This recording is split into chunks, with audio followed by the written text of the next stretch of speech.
Shiv Thackeray. He is playing far better than me. Abdu की बात करते हैं, शिव और अब्दू का बॉन्ड देखने को मिलता है। एटलीस्ट वो लव स्ट्रेटजीज करके तो नहीं खेल रहा है ना। क्योंकि शिव ग्रुप बना के क्यों खेल रहे हैं, क्यों वो एक इंडिविजुअल प्लेयर बनते हुए नहीं नजर आए। ऐसे ही तो जर्नी तय की जाती है इस घर में। अर्चना की एक हरकत हुई है जिसकी वजह से उन्हें बाहर भी निकाल दिया है। टॉप 2 में तो मुझे इनफैक्ट अगर यही चीज शिव करता अर्चना के साथ तो क्या आप शिव का साथ देते? गौतम का वो डायरेक्ट ट्रॉफी लेके आएगा। किस एक शख्स से शिव को बच के रहना चाहिए? एमसी कभी घातक नहीं बन सकता शिव के लिए। प्यारा सा खरगोश है शो के अंदर बेचारा। आई थिंक ये वो अर्चना के मुंह ना ही लगे तो अच्छा है। एक जो आप शिव की सेना बाहर सोशल मीडिया पे बैक टू बैक ट्रेंड करती है, वन की सेना तो शिव की सेना कभी हार नहीं सकती।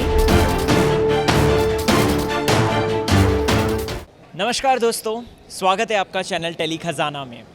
इस वक्त मेरे साथ जो मोहतरमा हैं, इन्हें कौन नहीं जानता। बिग बॉस मराठी सीज़न 1 में इन्होंने पूरे महाराष्ट्र को, पूरे इंडिया को हिला के रख दिया था। फिर उसके बाद ये हिंदी बिग बॉस सीज़न 12 में वाइल्ड कार्ड बनकर आए, तब भी हिला के रख दिया। और मुझे लगता है ये इंटरव्यू में भी हिला के रख देने वाले हैं पूरे हमारे व्यूअर्स को। बहुत बहुत स्वागत है मेघा धाड़े विद मी। हेलो, नमस्ते। और Rahul, it's really nice meeting you after so long. और फाइनली हम हमारे फेवरेट सब्जेक्ट बिग बॉस पे बात करने के लिए यहाँ पे मौजूद है। चलो दोस्तों, आप लोगों को बता दूं तो मेघा जी के मुंह बोले भाई या राखी ब्रदर हैं शिव ठाकरे। शिव भैया जो अभी इस वक्त बिग बॉस के घर में धमाल मचा रहे हैं, और ना कि धमाल मचा रहे बल्कि कमाल भी कर रहे हैं। तो थोड़ा सा मेघा जी का रिव्यू जानते हैं, वो भी ऑनेस्ट वाला। मेघा जी, ऑनेस्टली स्पीकिंग, मैं इतना खुश हूँ शिव के गेम से। He is playing far better than me. This is my honest review first of all, because मेरी सबसे बड़ी गलती ये हुई थी उस शो में जाते वक्त कि मैं एज अ वाइल्ड कार्ड गई थी। और मैंने शिव को शुरू से ही कहा था, तू कभी वाइल्ड कार्ड नहीं जाएगा इस शो में, because I know what happens with a wild card. So I know that very well. आप कितने भी डिज़र्विंग हो, आपको शो में नहीं रखा जाता if you are a wild card. आपको घर के लोग एज अ कंटेस्टेंट करके आपको एक्सेप्ट ही नहीं करते। शो आधा ख़त्म हो चुका होता है और अपने अपने ग्रुप्स बन चुके होते हुए आपको अपनी जगह बनाने में बहुत दिक्कतें आती है। सो मैं नहीं चाहती थी कि शिव उन सब चीज़ों से, उन फालतू के चैलेंजेस से गुजरे। वो डे 1 से उस घर में हो और अच्छा खेले, यही मैं हमेशा से चाहती थी और वही हो रहा है। मेरा भाई जो मस्त अपना पैर जमा के, सिक्का जमा के खेल रहा है, I am very proud of him and I am very happy. Okay ma'am, तो अगला क्वेश्चन यही है। अब्दू की बात करते हैं, शिव और अब्दू का बॉन्ड देखने को मिलता है, लेकिन एक चीज़ जो देखने को मिला कि अब्दू जो है वो कहीं ना कहीं शिव भी उसे थोड़े बहुत पुश कर रहा है, समझा रहा है। वो बॉन्ड क्या रियल लगता है? क्यों ना करे, हर सीज़न में यही होता है, हर जेन्युइन दोस्ती में यही होता है।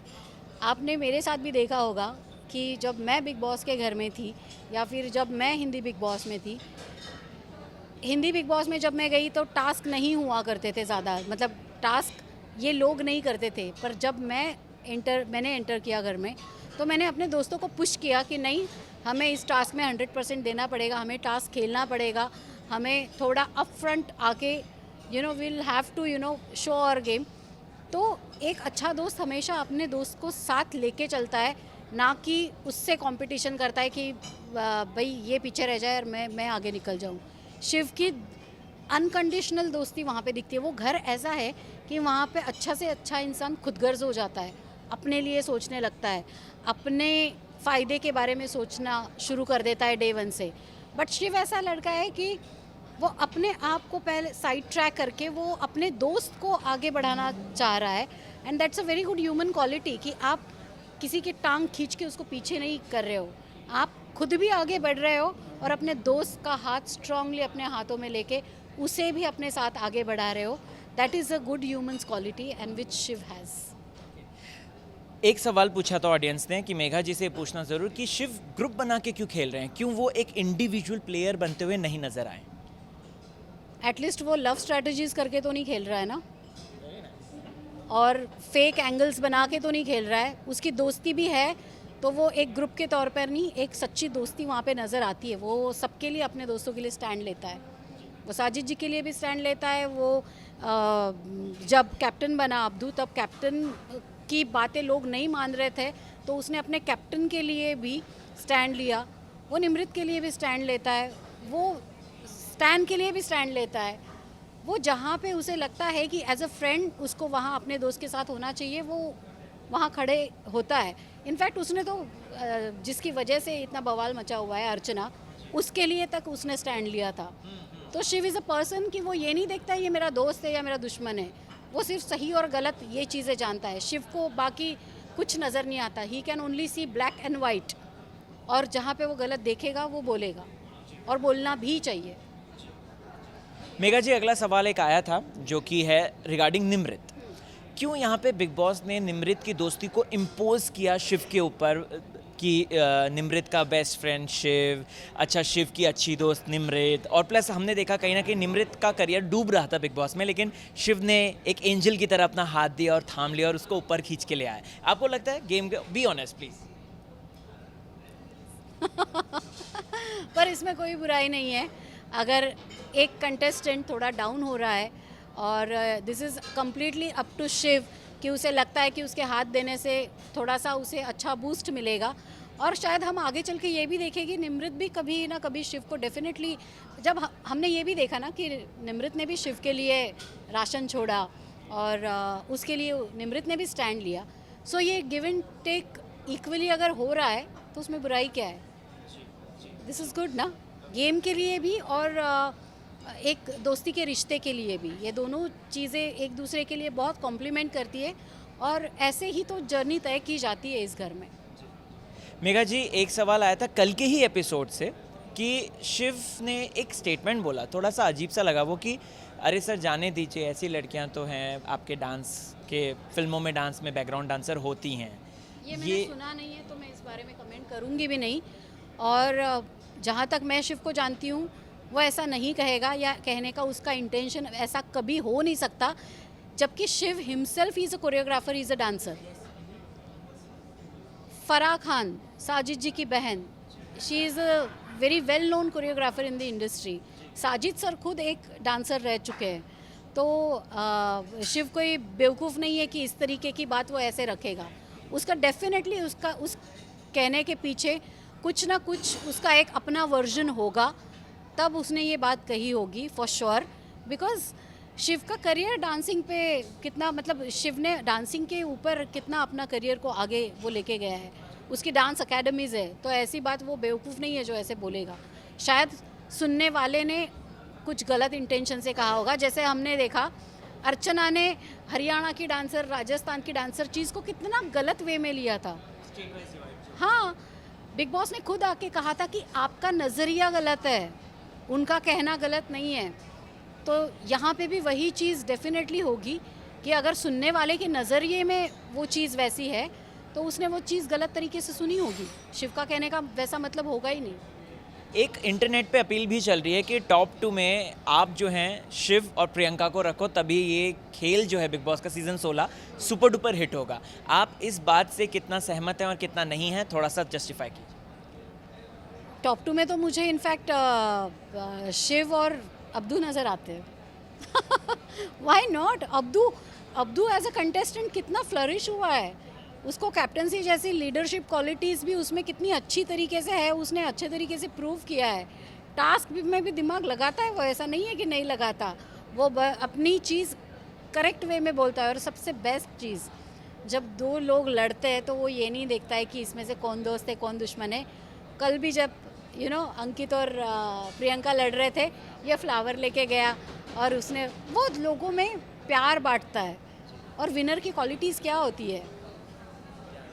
प्यार बांटना, एज ए ह्यूमन बीइंग अपने आप को साबित करना। और मेरे ख्याल से शिव और अब्दू दोनों भी इतने प्यारे इंसान हैं कि टॉप 2 में तो मैं इन्हीं दो को देखना पसंद करूँगी। मेघा जी, एक चीज़ जो मैंने भी नोटिस करी और ऑडियंस ने भी नोटिस करी, वो ये है कि शिव इतना बढ़िया खेल रहा है, इतना अच्छे एफर्ट्स लगा रहा है, लेकिन वीकेंड का वार जब आता है या बिग बॉस अगर कोई काम देने के लिए कहते हैं तो वो पता नहीं क्यों वो एक जो ब्रिगेड है अंदर उनको ही देते हैं। शिव को एकदम लाइमलाइट नहीं मिलती है उसको, मतलब पता नहीं क्यों एकदम। शिव को डायरेक्ट ट्रॉफी मिलेगी। लाइमलाइट लेने दो जिसको लेनी है। यस ऑफ कोर्स, वो डायरेक्ट ट्रॉफी लेके आएगा।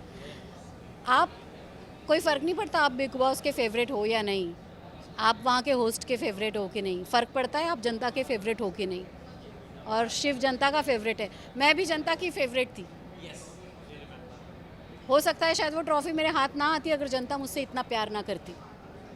तो बाकी लोग आपको पसंद करते नापसंद करते, घर वाले आपको कितना पसंद करते, डजंट मैटर। जनता आपको पसंद करे और वो आपसे प्यार करे, वो आपको सपोर्ट करे, that is what only matters. And I know कि शिव ने अपने आप को वो प्रूफ, मतलब जनता की नज़रों में उतना अपने आप को प्रूफ किया है। अर्चना की एक हरकत हुई है जिसकी वजह से उन्हें बाहर भी निकाल दिया है। अब खबर आ रही है कि वो जल्द एंटर भी करेंगी। उस बारे में और उस चीज़ को आप कैसे देखते हैं? और प्लस ये हम बिग बॉस में लगभग देखते हैं, सीज़न 13 से हमने ये शुरुआत एक हुई थी, वो कंटिन्यूसली चलती रही। अभी ये चीज़ एक्सट्रीम हो गई है, अब तो सीधा गला पकड़ रहे हैं लोग। शायद बिग बॉस ने इतने सारे फिजिकल टास्क भी इसी वजह से इस साल रखे नहीं कि बहुत हाथापाई हो जाती है, बहुत एक दूसरे को हार्म पहुंचाना, ये सब चीज़ें हो रही है। पर ये लोग तो बिना टास्क के भी अब ऐसी लड़ाइयाँ करने लगे। अगर अर्चना वापस आई है तो कहीं ना कहीं मुझे लगता है कि शायद शिव ने ही उसे माफ़ किया होगा, इस वजह से वो वापस आई है। पर मुझे जनता से एक सवाल पूछना है, जो अर्चना के सपोर्ट में इस वक्त बहुत बोल रहे हैं कि अर्चना को वापस लाना चाहिए एंड ऑल, उस बात का हक तो खैर बिग बॉस और शिव को है कि वो डिसाइड करे उसे वापस आना चाहिए या नहीं। बट मैं जनता से यही पूछना चाहूँगी, अगर यही चीज़ शिव करता अर्चना के साथ तो क्या आप शिव का साथ देते? ज़रूर इसका आंसर दीजिएगा कमेंट सेक्शन में। तो अगर एक लड़की करे तो वो करके वापस आ सकती है, पर मुझे यही पूछना है कि अगर यही चीज़ शिव के हाथों होती अर्चना के साथ तो क्या शिव को माफ़ किया जाता, क्या शिव को वापस घर में लिया जाता? Very nice. MC स्टैंड की बात करते हैं, जो कि सो कॉल्ड दोस्त बनते हुए नजर आते हैं, लेकिन जब गौतम का पल्लू उनको मिलता है तो वो सारी कहते हैं ना कि उल्टी कर कर आ गए, वहाँ पे अपने ही ग्रुप का भेद खोल कर आ गए। आपको क्या लगता है कि शिव को he should be aware with that कि यार नहीं, MC और गोरी से थोड़ा सा, गोरी से तो बना ली है डिस्टेंस, लेकिन MC से कहीं ना कहीं बने, क्योंकि वो घातक बन सकता है शिव। MC कभी घातक नहीं बन सकता शिव के लिए, दैट इज़, मैं ये लिख के दे सकती हूँ, लिख के दे सकती हूँ। दोस्ती में भी नहीं हो सकता। MC का ना, एक मैंने कुछ दिनों से MC को नोटिस कर रही हूँ, वो थोड़ा लेफ्ट आउट फील कर रहे हैं या बाहर की दुनिया को बहुत ज़्यादा मिस कर रहे हैं, और निमृत के आने से थोड़े से इनसिक्योर हल्के से हो गए। दैट्स वाई 1.5 घंटा जाके किसी के साथ बैठना और बातें करना, इट डजंट मीन कि आप उसी के हो गए। जब शिव ने उससे बातें क्लियर की तो वो शिव के पास वापस भी आया। तो हम कहते हैं ना, सुबह का भूला शाम को लौट आए, तो उसे भूला नहीं कहते। MC के मामले में भी वही है। कुछ टाइम के लिए एक फीलिंग उसके दिल में आई कि शायद मेरी जगह शिव के ज़िंदगी में या इस घर में शिव की नज़रों में थोड़ी कम हो गई है, निमृत उस जगह आ गई है। तो ये होना बहुत एक ह्यूमन नेचर है, वेरी ऑब्वियस है। तो ऐसा हुआ भी है, उसे लगा भी है, तो उस चीज़ में कोई बुराई नहीं है। दोस्ती में भी वैसे हो जाता है। जैसे मैं और सई बहुत गहरे दोस्त थे। जब शर्मिष्ठा घर में आई तो शर्मिष्ठा की वजह से सई भी थोड़ा इनसिक्योर हो गई थी, बट इसमें कोई बुरी बात नहीं है। ये दिखाता है कि आपकी दोस्ती इनफैक्ट आप एक दूसरे के लिए पजेसिव होते हो, इसका मतलब आप जेन्युइनली एक दूसरे से दोस्ती रखते हो, आप उम्मीद रखते हो अपने दोस्त से। So it is very obvious. But आप बाद में फिर से वापस अपने दोस्त के पास वापस आ जाते हो, तो I think that matter closes there itself.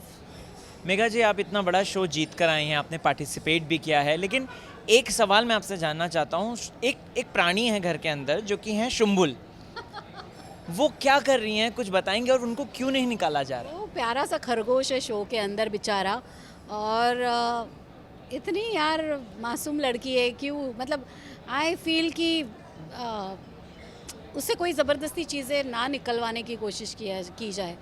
She has a very bright future ahead, और अगर उसको उस शो में वो अपने आप को नहीं दिखा पा रही है उतना खुल के ऑडियंस के सामने, तो it's okay, it's not bad. But I feel कि उसे नहीं आना चाहिए था इस शो में अभी इस वक्त, या तो थोड़ा और लेट आती या तो फिर अभी ना ही आती तो अच्छा था। बिकॉज़ वो बहुत सहमी हुई लगती है, खोई हुई लगती है, उसे समझ नहीं आ रही है कुछ चीज़ें, ऊपर से एक ज़बरदस्ती का लव एंगल उस पर थोप दिया गया है। तो इन सब चीज़ों से I think she is not able to deal with it, and she is not capable of dealing with it. एक और हैं, आप कुछ बोल रही थी? सो मुझे ऐसा लगता है उस बेचारी के साथ इस सीज़न में आके थोड़ा गलत हुआ है। उसको शायद और 5-6 साल बाद भी आए तो भी कोई बात नहीं है। She is a good nice girl, she is a good human being although, but I think अगर शिव का साथ उसे मिल जाता शुरू से तो वो आई गेस बहुत फ्लरिश होती और बहुत मतलब शालीनता को ज़्यादा मद्देनज़र ना रखते हुए उसकी तरफ ना झुकते हुए अगर शिव की सेना में वो आ जाती तो शायद आज सुम्बुल का गेम कुछ और देखने को मिलता। मेघा जी, आपको लगता है कि घर वाले जो हैं वो पहले ही जांच चुके हैं, भाप चुके हैं कि शिव वर्सेस प्रियंका होने वाला है, इसीलिए कहीं ना कहीं आपको लगता है कि प्रियंका से बदला लेने के लिए या कुछ ना कुछ उसको नीचे गिराने के लिए लोग शिव के ऊपर ज़बरदस्ती चिपक रहे हैं और शिव के दोस्ती पा रहे हैं? क्योंकि शालीन को हमने देखा कल रिसेंटली, तो वो चपाती वपाती शेयर करना, तू खा ले मैं खा लेता हूँ, तू मेरा दोस्त है, ये वो, उसके बारे में क्या कहना है? यार ये देखो, हर चीज़ फेक नहीं होती है, कुछ चीज़ें होती है जेन्यून। उस वक्त शिव ने जिस कंसर्न से उसको बोला कि तू खाना खा ले एंड ऑल, तो उसके देख मैं एक चीज़ क्लियरली कहती हूँ, इस शो में कोई भी 100% रॉन्ग नहीं होता है, सब में कुछ ना कुछ अच्छाई होती है। बस ये है कि जिस तरीके का नैरेटिव बन जाता है ना शुरू से, उसमें कुछ पर्टिकुलर क्वालिटीज़ पर्टिकुलर बंदे की हाईलाइट की जाती है और बाकी क्वालिटीज़ नहीं होती है। तो शालीन का लव एंगल इतना ज़्यादा हाईलाइट हो गया कि उसके पीछे भी उस बेचारे की 2-4 अगर अच्छाइयाँ होंगी तो वो कहीं ना कहीं थोड़ी सी दब गई। तो किसी से शेयरिंग करना शायद हो सकता है, एक अच्छी क्वालिटी है उसमें और वो उसने की कोशिश। तो हर चीज़ को हमें शक के दायरे में नहीं देखना चाहिए, कुछ चीज़ें जेन्युइन भी होती है। किस एक शख्स से शिव को बच के रहना चाहिए? किस एक शख्स से? आई थिंक ये वो अर्चना के मुंह ना ही लगे तो अच्छा है। अगर वो घर में वापस आती भी है तो क्लियरली उसे इग्नोर करे, क्योंकि अर्चना इस लेवल का इरिटेट कर देती है कि सामने वाला भी आपा खो सकता है। तो आई फील कि शिव को अपना गेम अपने हिसाब से अपने कंसंट्रेशन से खेलना चाहिए, बजाय concentrating on other people he should concentrate on his people, और उस तरीके से वो अपने ग्रुप को साथ लेके आगे बढ़े। प्रियंका के बारे में आपका एक ऑनेस्ट फीडबैक? प्रियंका ओपिनिएटेड है, जो कि मुझे बहुत अच्छी लगती है ये बात। ओपिनिएटेड होना भी चाहिए, स्ट्रॉन्ग हेडेड होना भी चाहिए, और कुछ लोगों में होती है, थोड़े डोमिनेट होते हैं कुछ लोग मेरी तरह। आपने सॉरी बट आपने बिग बॉस जीतने का सीक्रेट बता दिया लोगों को। नहीं, वो बिग बॉस जीतने का सीक्रेट कतई नहीं है। एंड ऑफ द डे आपका हार्डवर्क और एज अ पर्सन आप कैसे हो, इसे देख के ही जनता डिसाइड करती है। बट हाँ, अगर वो क्वालिटी इनबॉर्न है किसी में, इनबिल्ट है किसी में, तो उसका क्या कर सकते हैं। अब मेरे भी है ओपिनियंस, मैं रखती हूँ, विदाउट बीइंग डिप्लोमेटिक मैं सामने रखती हूँ। तो प्रियंका भी है थोड़ी वैसी, तो उसमें कोई बुराई नहीं है। वो अपना गेम खेल रही है, शिव अपना गेम खेल रहा है, और दोनों भी अपने अपने तरीके से सही जा रहे हैं। लास्ट एक जो आप शिव की सेना बाहर सोशल मीडिया पे बैक टू बैक ट्रेंड करती है, 1 मिलियन वाला, वो पहला कंटेस्टेंट हो गया था बाय द वे, सो उनको क्या एक मैसेज देना चाहेंगी? इस शिव की सेना को अगर आपने ये नाम दिया है शिव की सेना, तो शिव की सेना कभी हार नहीं सकती। शिव की सेना का जीतना ही लाजमी है और वही होना चाहिए। तो वो करने के लिए और क्या करना है, मेरे ख्याल से ट्रेंडिंग से ज़्यादा हमें वोटिंग पे कंसंट्रेट करना है। और जब जब शिव नॉमिनेटेड है, हमें ढेर सारे वोट्स देने हैं, और फिनाले पे तो बाप रे, आप सब भूल जाना है ट्रेंडिंग वेंडिंग, सिर्फ और सिर्फ वोटिंग पे ध्यान देना और शिव को जिता के लाना। क्या बात है। सो दोस्तों, ये हैं मेघा दाड़े, जिन्होंने ढेर सारी हमारी बातचीत करी, बहुत सारी बातें डिकोड भी करी और आपके सामने ऑनेस्ट ओपिनियन रखा। अब आपको क्या है कहना, कमेंट करके बराबर बताइए मुझे। I am Rahul both with camera person Aman. Thank you ma'am. Thank you so much.